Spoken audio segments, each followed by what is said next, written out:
What's going on, Duck Nation, College Football Nation? This is UODuckBros back with another video.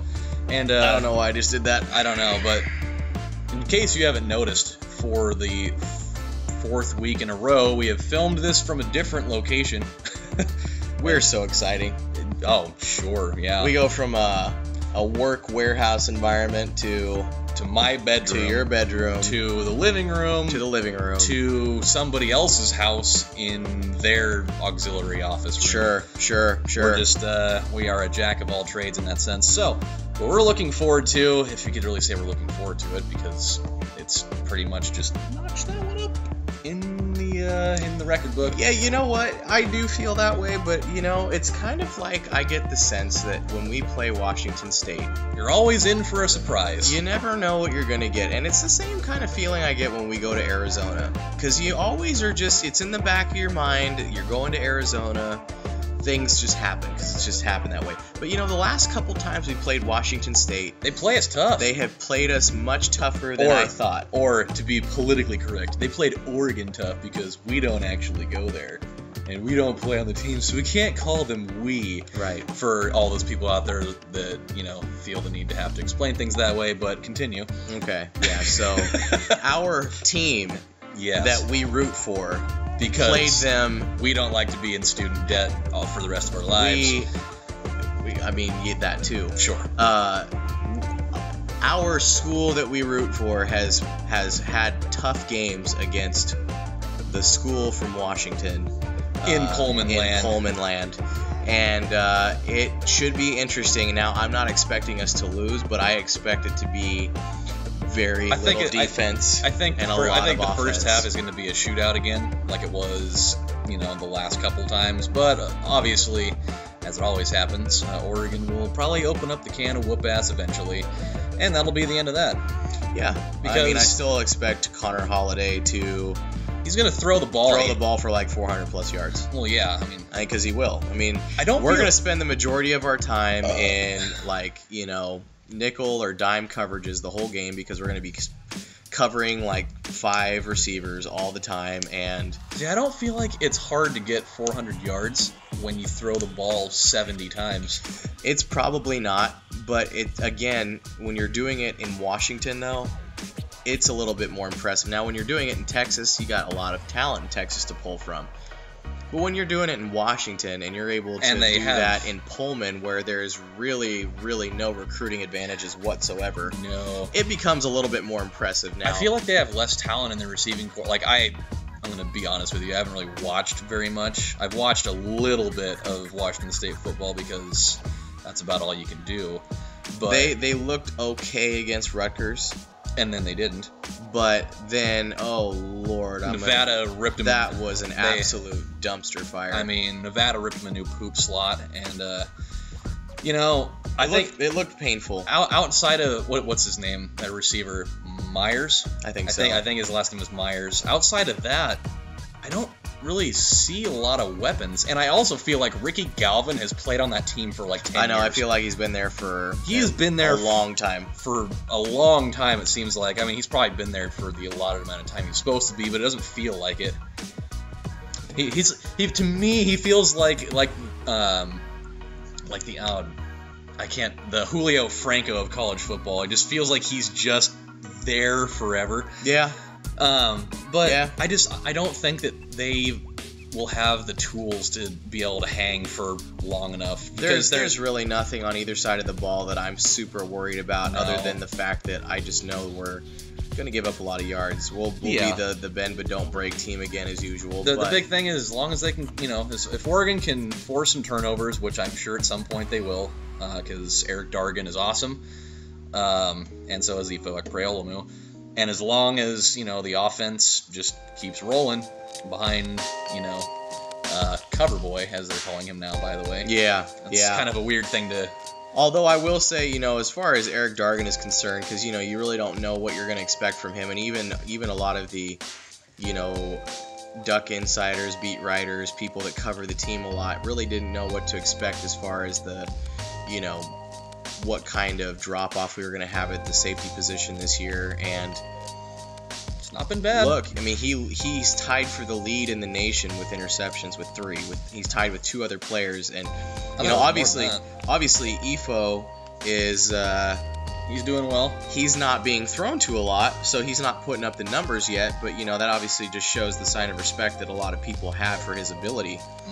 And I feel like he'll get his opportunities a little bit more as we get into conference play, because we're gonna have to take more chances. But sure.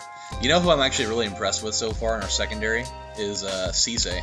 I think Cisse's done really well, but I thought Troy Hill played a really monster game against Michigan State. He was, he gave up some yards, and that should have been intercepted. He gave up some plays, but even when he gave up some catches, he was right there. I mean, it was just a perfectly placed ball. So I feel like he's played better than I thought he would too. Yeah, and then But let's be honest. I mean, as far as the Cougars being able to stop the 3-headed monster, it's just not going to happen. Well, nobody's been able to do it yet for a full game. Michigan State did for the first half of the game, but then it happened. But we kind of knew that was going to happen. Yeah, they're a good team. There's a pretty stark difference between those two teams, I feel like. And I know that we're not going to be giving up 100 yards on the ground to this team, because they don't run the ball. No. So we don't have to worry about that this time. Yeah, probably not going to happen. And the thing is, too, is, I was kind of wrong a little bit. Not really wrong, I guess, but, I mean, Royce Freeman is more than likely the most talented back in this 3-headed monster system. But, I said that a while ago. Yeah, but you know what I do like, though, is that it seems like whenever Byron Marshall gets to carry the ball, it usually ends up being a good thing. I'm not going to say that he doesn't belong, because he definitely does. But he's got more of the he's experienced. Yeah, but I feel like he works better as a wild card back and not the feature back in the system. I don't know. I mean, he got 1,000 yards last year rushing the ball, and that was sharing time with Tyner. So I mean, he could have put up even more numbers. But I feel like he's performing better as being the guy that's like a third down back, or not the guy that's anchoring the running. Because Royce Freeman and Tyner are kind of they're better built for what we're doing right now. Yeah. They're better bruiser backs, and then you bring in Marshall, who's the smaller guy that can. I don't want to make that comparison because it's really not right to make. Yeah. But he kind of is like a very, very emphasis on very poor man's DeAnthony Thomas in this sense, because he's the guy that you bring in very randomly, and you get him the ball and you get him outside, and it seems to be working. I mean, he had the 50-yard touchdown run that if he didn't drop the damn ball, it would have been a touchdown.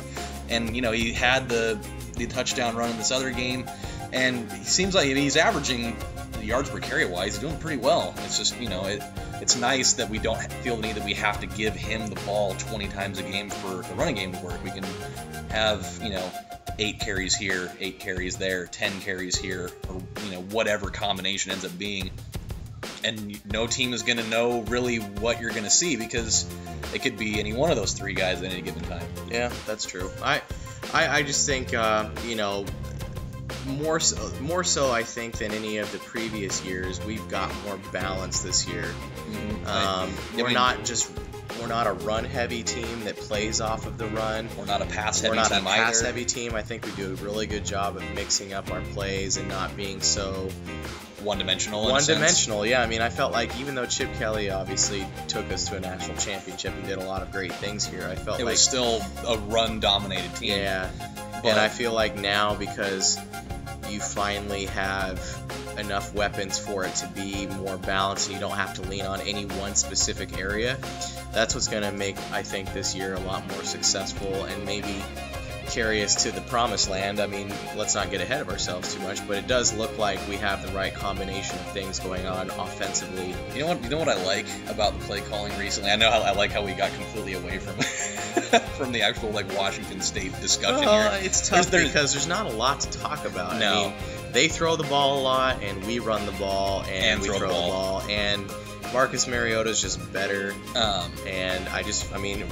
You don't really need in-depth analysis, because we're going to win the game. Yeah. I just think the talking points as to what we're looking for and what we've already been encouraged seeing going into this game is going to be part of the reason why I think we end up winning the game, too, at the same time. So what I like, and it may be a very subtle thing, but I'm sure you probably noticed it. Do you notice that, the way that they're actually calling Like, because the way they were doing things last year, as far as like run and pass, like they were pretty even. Yeah. But they'd go really heavy on one, and then go really heavy on the other one. Like they'd run the ball like 6 or 7 times in a row, and then they'd go like 5 or 6 passes in a row. Yeah. And they'd never mix it up really a lot. Now they're actually doing that where they'll run too. Well, but I think part of that was Scott Frost just learning. Yeah, and I think that he realized you can't do that.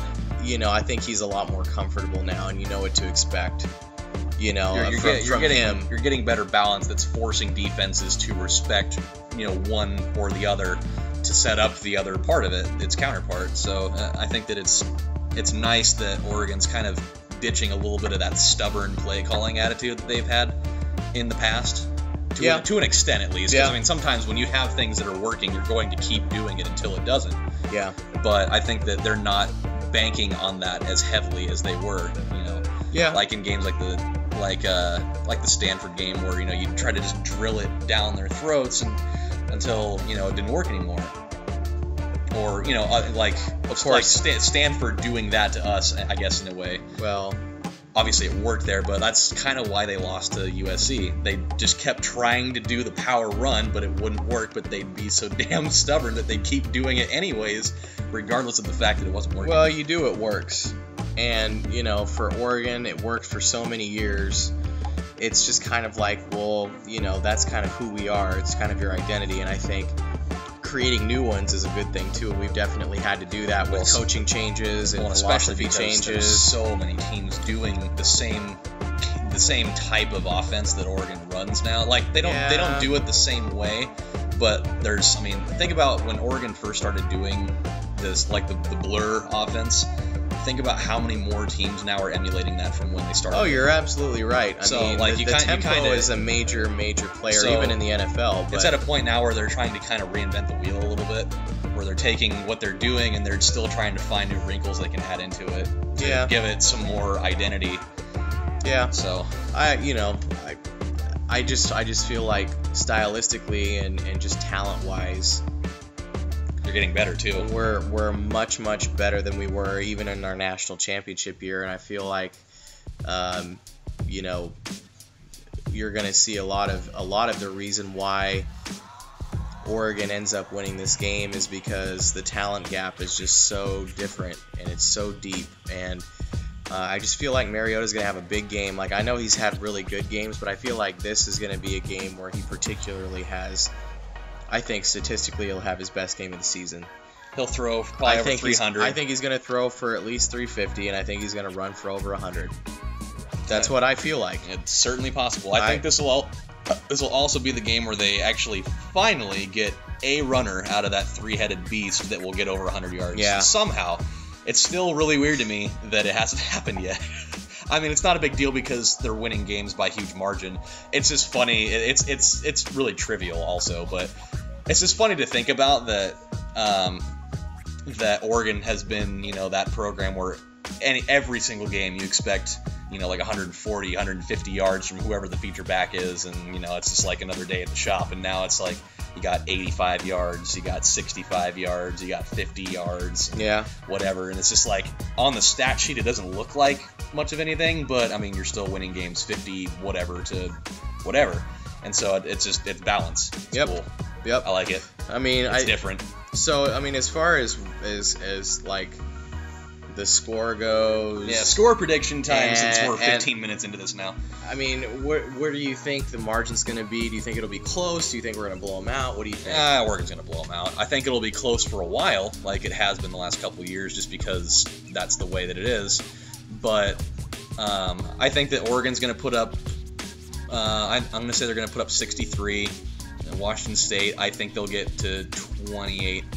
I think they'll score 4 times on us. See, I don't think it's going to be very close. I think they're going to get a lot of yards, but I think we'll keep them out of the end zone quite a few times. I do think. Well, I think some of those will come late when you get the new guys in there, because that's just how it goes sometimes. I think it's gonna be Oregon 55, and I think it's gonna be Washington State 21. That's what I think all of those will come when we have our second unit out there, and just kind of taking our foot off the pedal like we usually do when we have a comfortable lead. And I just think it'll be one of those games where we get to sit back and relax and enjoy watching one of the best teams in college football and still do what we do best. And still occasionally being like, what the hell are you doing? Oh, sure. Well, there'll be a few of those moments. There is in every football game, but I'm glad that, you know, we look like a team that just does what we're supposed to do and smash people on the scoreboard, and we're not playing close games like a lot of other teams are playing, i.e. UCLA, USC, you know, just teams that you should dominate. We're dominating now. There's always little nuances, but I do feel like we're going to win this game pretty comfortably. So, yep. So, with that said, my friends, this has been UODuckBros saying thank you guys for stopping by and watching, and as always, go Ducks. Ducks. And get ready for a real barn burner, slobber knocker, and drink lots of beer safely, and don't drive. And yeah, have fun. Wings!